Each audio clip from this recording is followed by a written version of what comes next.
what is product management, right? If you ask 20 people, you will get almost 15 definitions around it. So that is the number one challenge. That's also an interesting part about this role. But in a way that I look at this, and many other folks from this industry look at this, is it's basically a combination of science and art bringing together to identify compelling market opportunities, right? Market opportunities that provide you huge opportunity. Opportunity in the sense here is an unmet need, right? Or an underserved market. These are all areas that you can identify and bring back, quantify that opportunity, and work with the teams to say, how do we solve this? First of all, is it worth solving? Is it worth for us to put that investment, time, and effort and everything into that? And is it worth solving? If the answer is yes, now how do we solve this better than the others, right? Which is a compelling solution, which basically differentiates itself in many different ways, with respect to the alternatives that the customers have. Always, most of the cases, not always, most of the cases, your customer has some choices, right? Now, these choices doesn't have to be some other products, some other competitors' products. It could be their own workarounds. It could be their own custom-made things. These are all alternatives we all go through, even in our life, to solve certain pain points of the problems that we get. Now, again, in many companies, if you look at it, profit is a very important component. Of course, now you see lots of products, lots of companies where profitability has taken a back seat, growth has taken a front seat. And that's a business model. That's a decision that the company makes. And at the same time, if you're not paying attention to profitability, you're seeing what you're seeing in the industry today, right? Many of you, I'm sure, are observing that several product companies are actually tightening up their spending, cost cutting, layoffs, and all of that, unfortunately, because I think the flush money that came in was used for fundamentally growth and marketing and customer acquisition. And there's nothing wrong in it. There is nothing immoral about it. It's just that at some point in time, you have to put that focus into profitability. So in well-run organizations, in well product-driven organization, if you will, profitability is always a consideration that comes into it, right? So that in a very simple way, the definition of product management. Now, there are several responsibilities, right? You can go on and on and on about PMs in different levels and different roles, but fundamentally, I summarize this into these three things.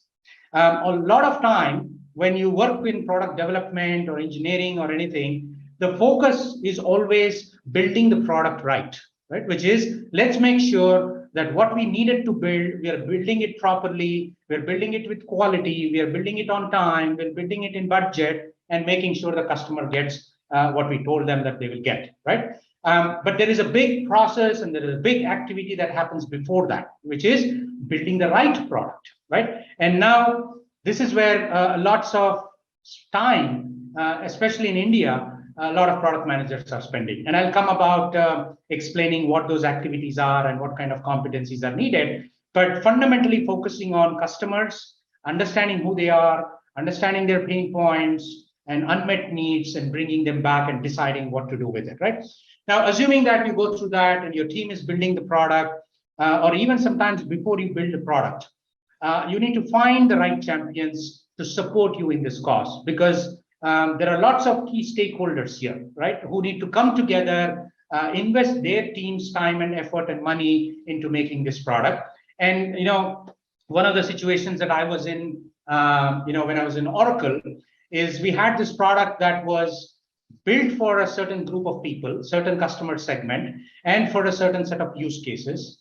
But then, a few years down the line, I came across a very interesting opportunity, right? By chance, I was reading some article about how set-top boxes communicate with backend systems when you are using your remote, when you are trying to schedule a recording, when you are trying to set up an alert or reminder, all of that.